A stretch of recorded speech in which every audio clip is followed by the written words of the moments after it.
Hello students, welcome to our channel A to Z পরীক্ষা। তো তোমরা সবাই জানো যে তোমাদের জন্য মেইনসের প্রিপারেশন করানো হচ্ছে আমাদের এই চ্যানেল থেকে, ঠিক আছে? ইংলিশ বাংলা দুটোই।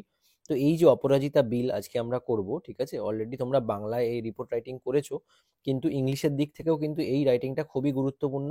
যে কোনো ক্লার্কশিপ মেইনস বলো, মিসলেনিয়াস মেইনস বলো, তোমাদের ইংলিশ পেপারের জন্য কিন্তু খুবই ইম্পর্ট্যান্ট এই টপিকটা, হ্যাঁ, অপরাজিতা বিলটা।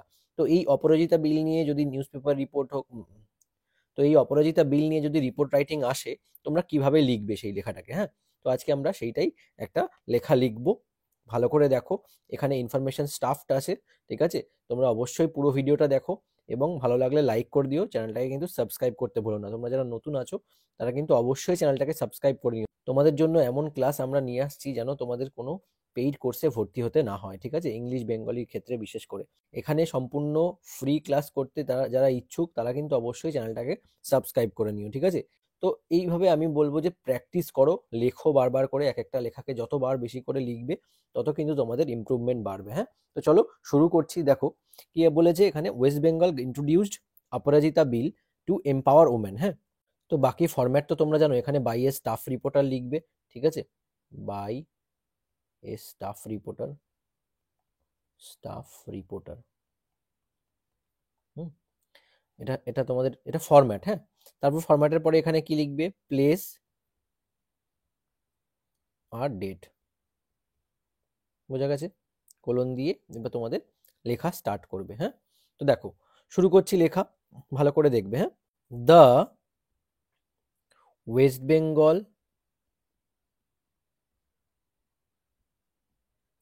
Government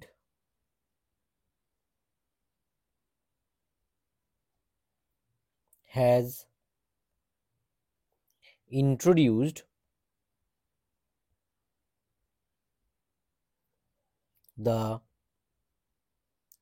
Aparajita Bill, a landmark initiative, ঠিক আছে? আর ল্যান্ডমার্ক ইনিশিয়েটিভ, ইনিশিয়েটিভ মানে উদ্যোগ, ঠিক আছে? এইমড, হুম, এই মানে যার লক্ষ্য কি, অ্যাট প্রমোটিং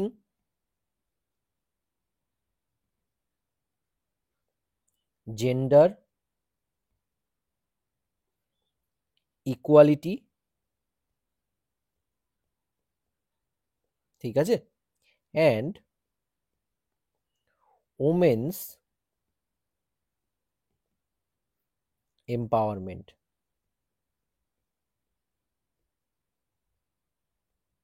ফুল স্টপ। বোঝা গেল কি বললাম? The West Bengal government has introduce the Aparajita bill, a landmark initiative aimed at promoting gender equality. Gender equality বলতে লিঙ্গ যে সাম্যতা, তাই না, সমতা যাকে বলে, অ্যান্ড ওমেন্স এম্পাওয়ারমেন্ট, এবং নারীদের ক্ষমতায়নের জন্য এটা এইমড, মানে এটাই কিন্তু লক্ষ্য, এই উদ্যোগটার লক্ষ্য, ইনিশিয়েটিভটার লক্ষ্য। আর ল্যান্ডমার্ক ইনিশিয়েটিভ, ঠিক আছে? এরকম ভাবে কিন্তু তোমাদের শুরু করতে হবে লেখাগুলো, ঠিক আছে? ভালো করে তোমরা অবশ্যই কিন্তু বেশি বেশি করে প্র্যাকটিস করো। তোমাদের জন্য আমি কিন্তু ইম্পর্টেন্ট 7টা টপিক অলরেডি করে দিয়েছি কারেন্ট ইভেন্টসের উপরে। তোমরা চাইলে কিন্তু সেই রিপোর্টগুলো নিয়ে প্রিন্ট আউট করে নিয়ে পড়তে পারো, ঠিক আছে? দ্য বিল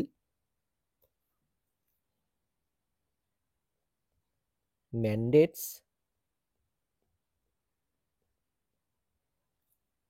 আ মিনিমাম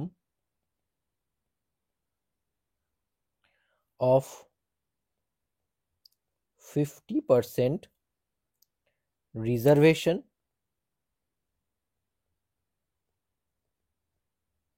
ঠিক আছে, ফর ওমেন ইন লোকাল, কোথায়? দেখো এগুলো কিন্তু তোমাকে ইনফরমেশন, এই ইনফরমেশনগুলো কিন্তু তোমাকে ইনপুট করতেই হবে লেখার মধ্যে, হ্যাঁ? Reservation for women in local governance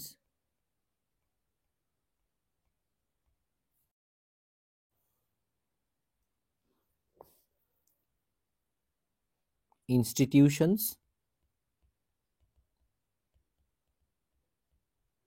comma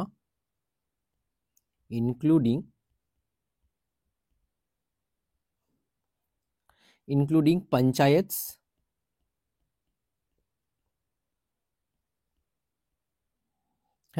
and urban municipal bodies, ensuring their active participation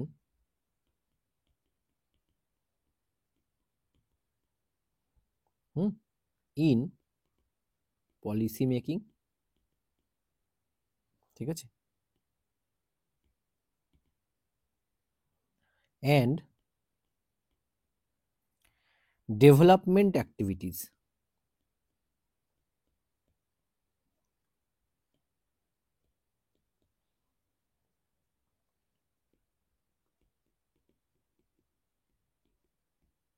full stop. বোঝা গেছে কি বললাম? দেখো এই লাইনটা, the bill mandates a minimum of 50% reservation for women in local governance institutions. আচ্ছা, তাহলে লোকাল গভর্নেন্স ইনস্টিটিউশন তোমরা জানো যে এখানে 50% রিজার্ভেশন রয়েছে ওমেনদের, হ্যাঁ, কিসের, ইনক্লুডিং পঞ্চায়েত বলো, এছাড়া আরবান মিউনিসিপাল বডিজেও কিন্তু 50% সিটস রিজার্ভ রয়েছে, ঠিক আছে।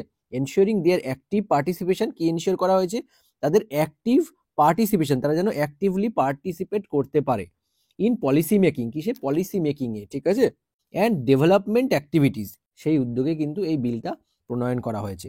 আচ্ছা,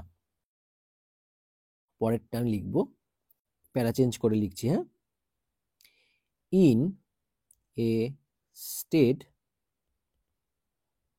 হোয়ার grassroot politics significantly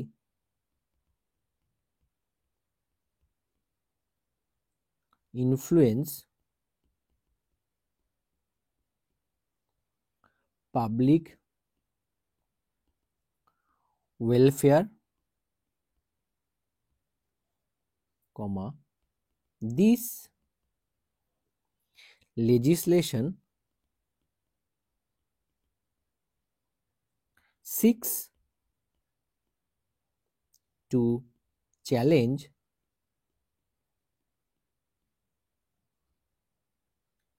entrenched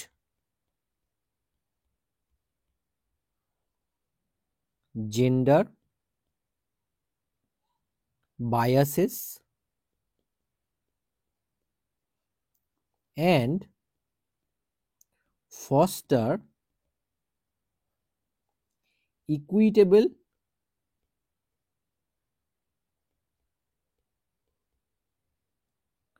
development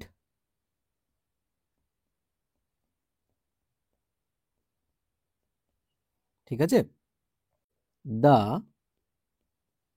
Aparajita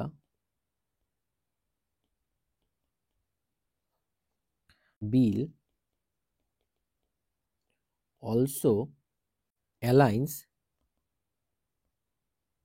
with India's constitutional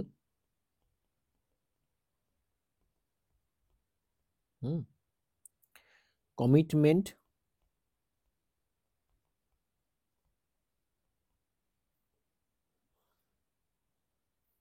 to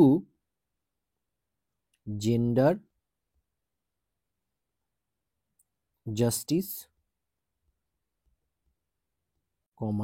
showcasing West Bengal's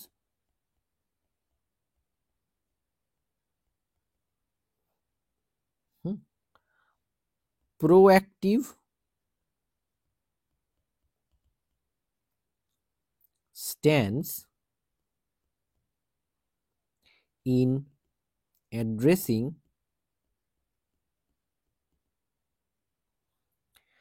systemic inequalities.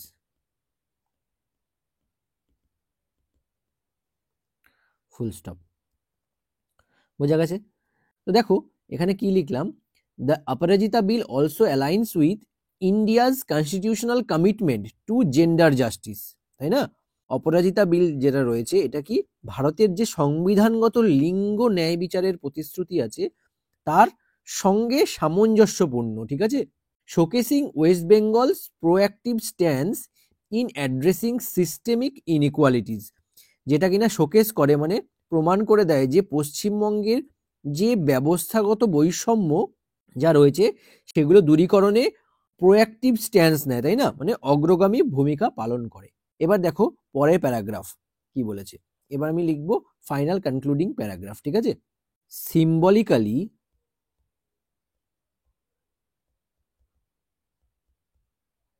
Named Aparajita meaning undefeated,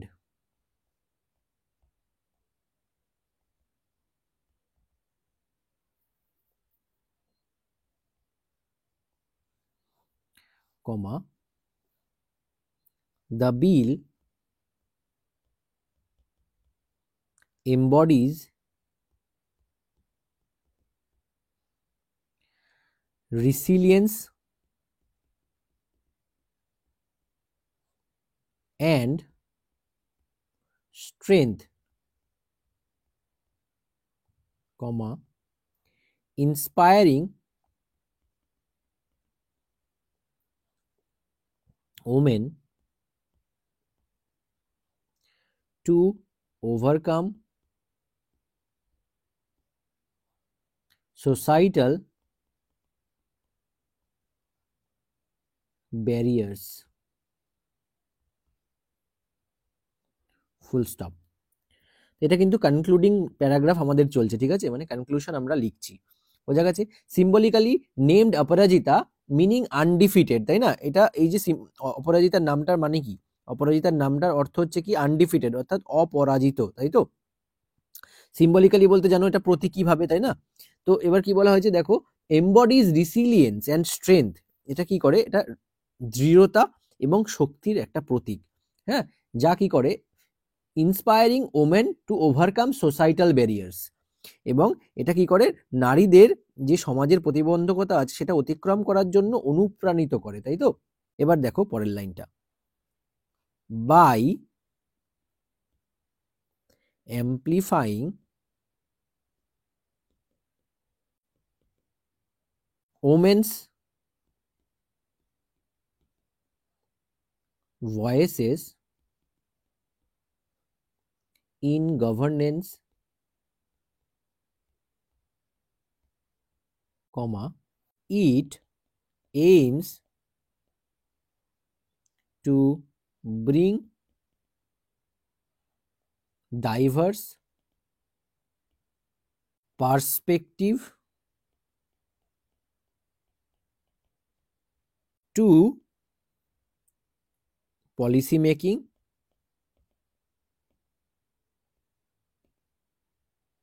হ্যাঁ, comma paving the way for inclusive and holistic growth, full stop. তাহলে কি হলো, by amplifying women's voice in governance it aims to bring diverse perspective to policy making, paving the way for inclusive and holistic growth. এই যে শাসন ব্যবস্থা সেখানে নারীদের যে কণ্ঠস্বর সেটাকে আরো অ্যাম্প্লিফাইং মানে কি জোরদার করার মাধ্যমে, বোঝা গেছে? এটি আরো কি করে পলিসি মেকিং মানে কি নীতি নির্ধারণেও বিভিন্ন দৃষ্টিভঙ্গি আনার লক্ষ্য রাখে, যা সামগ্রিক উন্নয়নের পথকে প্রশস্ত করবে। এই যে দেখতে পাচ্ছ ইনক্লুসিভ অ্যান্ড হলিস্টিক গ্রোথ, বোঝা গেল কি বললাম? এরপরে দেখো লাস্ট লাইনটা কি লিখবো, দিস প্রগ্রেসিভ, ঠিক আছে, move আন্ডারস্কোরস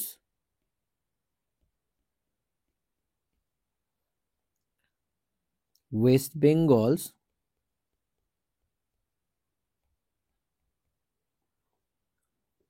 dedication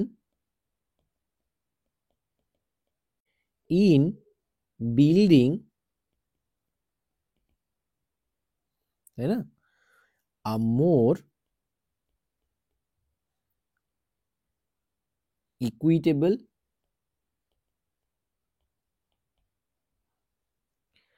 society. This progressive move underscores West Bengal's dedication in building a more equitable society. হ্যাঁ, এই অগ্রগামী পদক্ষেপটি আরও একটি ন্যায়পরায়ণ সমাজ গঠনে পশ্চিমবঙ্গের প্রতিশ্রুতির সাক্ষ্য বহন করে। কারণ দেখো এটা সরকারের একটা মানে আনা বিল, তাই না? তো এটাকে কিন্তু কনক্লুশনে লেখার সময় কিন্তু তোমাকে ভালো করে প্রেইজ করে একটা লাইন দিয়ে কিন্তু শেষ করতে হবে, কারণ যখন নাকি এক্সামিনার লেখাটা শেষ করবে তোমার লাস্ট ইমপ্রেশনটা কিন্তু যেন ভালো হয়, ঠিক আছে? লাস্ট ইমপ্রেশনটা যদি ভালো হয় তাহলে তোমার মার্কসটাও কিন্তু ভালোই তুমি সেখানে পাবে। মনে রাখবে ফার্স্ট ইমপ্রেশন আর লাস্ট ইমপ্রেশন ম্যাটার্স, ঠিক আছে? সবসময় এই জিনিসটার দিকে ধ্যান দেবে, মানে কনক্লুশনের লাস্ট লাইনটা যেন আই ক্যাচিং হয় এবং ইন্ট্রোডাকশন যে শুরু করবে ফার্স্ট লাইনটা যেন এমন মানে সুন্দর লেখা হয় যেন যে খাতা চেক করবে তার পড়তে ইচ্ছা করে, ঠিক আছে? পড়তে যদি না ইচ্ছে করে তাহলে পরে তোমাকে নাম্বার কি করে দেবে, এবং পড়ার পরে লাস্ট লাইনটা পড়লে কিন্তু কি হবে, সে আরো বেশি ইমপ্রেসড হবে, তাই না? আর তোমার নাম্বারটাও কিন্তু তারপরেই জাস্ট বসাবে। তোমার লাস্ট লাইনের মাঝখানে যে কি পড়েছি, যা পড়েছি কিন্তু লাস্ট লাইনের যে ইমপ্রেশনটা এটা কিন্তু সব থেকে ভাইটাল, ঠিক আছে? এই লাইনটা যদি একটু সুন্দর করে গুছিয়ে দিতে পারো তাহলেই বুঝবে যে তোমার মার্কসটা কিন্তু অনেকটাই বেশি আসবে অন্যান্যদের থেকে, ঠিক আছে? তোমার লেখাটা আমায় দিয়ে চেক করাচ্ছ মানে কি, আমার একটা ভালো মুড তৈরি হতে হবে যেন তোমার নাম্বারটা দিই, তোমার লেখাটার মধ্যে সেই জিনিস থাকবে, তাহলেই তো আমার মন থেকে আসবে যে না এই লেখাটার মধ্যে জিনিস আমি পেয়েছি, একদম কম্প্যাক্ট ওয়েতে লেখা পেয়েছি, সুন্দর শুরুটা পেয়েছি, শেষটাও সুন্দর লাগলো। যাই হোক, এবার নাম্বারটা আমায় সেই বুঝেই তুমি পাবে, তাই তো আমার থেকে? তো এই জিনিসগুলো কিন্তু তোমাদের চিন্তা করতে হবে, ঠিক আছে? নিজের মতো করে চিন্তা করে নেবে, ঠিক আছে, যে তোমাদের কেমন হলে পরে জিনিসটা সুন্দর লাগবে। তো এইভাবে কিন্তু প্রেইজ করে লিখতে হবে। আর কোনো সময় মনে রাখবে সরকারের বিরুদ্ধে কিচ্ছু লিখবে না, এটা কিন্তু মাথায় রাখবে। কোনো সময় তোমার পার্সোনাল ওপিনিয়ন কিন্তু শেয়ার করবে না, মানে সরকারের বিরুদ্ধে কিচ্ছু লিখতে যাবে না, সে যাই দিক সব সময় প্রেইজ করে লিখবে, এটা হচ্ছে নিয়ম। কারণ তুমি যখনই এরকম ভাবে বেশি বুঝতে যাবে না নেগেটিভিটি, এমন ভাবেই তোমাকে লেখা দেখাতে হবে, লেখার মধ্যে নেগেটিভ সাইড পজিটিভ সাইড তুলে ধরতে হবে, এবং তোমার মতে কি হলে ভালো হতে পারতো সেইটা দিকটা আলাদাভাবে মানে ইনডাইরেক্ট ওয়েতে ফুটিয়ে তুলতে হবে, কিন্তু ডাইরেক্টলি তুমি বলতে পারো না, সাজেশন দিতে পারবে না, ঠিক আছে? তো যে কোনো লেখার মধ্যে কিন্তু এই জিনিসটা ভাববে, সে ইংলিশ হোক বেঙ্গলি হোক যাই হোক, হ্যাঁ? তো এই জিনিসগুলো থেকে অ্যাভয়েড করে চলার চেষ্টা করবে, মানে এই জিনিসগুলো যেন তোমার লেখায় ফুটে না ওঠে। তুমি কোনো কিছুর অ্যাগেইনস্টে, সাপোজ ধরো তুমি এই বিলটার অ্যাগেইনস্টে আছো, কিন্তু তোমার তো পরীক্ষায় দিয়েছে, তুমি এখন অ্যাগেইনস্টে যদি লিখতে থাকো ভরে ভরে, তো যে নাকি তোমার কপি চেক করবে সে তো তোমার এই সমস্ত জিনিস শুনবে না, তাই না? তো আলটিমেটলি তুমি নাম্বারটা কম পাবে আর তোমার চাকরিটা হবে না। সেই জিনিস মাথায় রেখেই কিন্তু লেখাগুলো শুরু করবে বা শেষ করবে, এভাবে একটু পয়েন্ট গুছিয়ে গুছিয়ে নিয়ে, হ্যাঁ? তো আশা করছি তোমাদের জন্য এই ভিডিওটা হেল্পফুল হবে, তোমরা বুঝতে পেরেছো এবং সুন্দর করে লিখে ফেলো, প্র্যাকটিস করো, দেখো আরো কি কি তোমরা অ্যাড করতে পারো। যদি মনে হয় আরো কিছু অ্যাড করার আছে তোমরা অবশ্যই অ্যাড করো, ঠিক আছে? এগুলো তোমাদের উপর ডিপেন্ড করবে তোমরা কি কি অ্যাড করবে লেখার মধ্যে। জাস্ট আমি স্ট্রাকচারটা বলে দিলাম, কিভাবে কি কি লিখতে হবে, কেমন ভাবে তুমি শুরু করবে, কেমন ভাবে তুমি শেষ করবে, ঠিক আছে? পুরোটা এই কম্প্যাক্ট ওয়েতে এখানে আমি করে দিলাম, যেটা টাইমের মধ্যে আমরা করে আসতে পারবো, সেই সেন্সে আমি এইটুকু লিখে দিয়েছি। বা তোমাদের এক একজনের ক্যাপাসিটি এক এক রকম, তোমরা সেই রকম ভাবে প্র্যাকটিস করো। তো আশা করি তোমরা বুঝতে পেরেছো। আজকের ভিডিওটা এখানেই শেষ করছি, আবার দেখা হচ্ছে তোমাদের সঙ্গে নেক্সট ক্লাসে। Thank you so much for watching this video.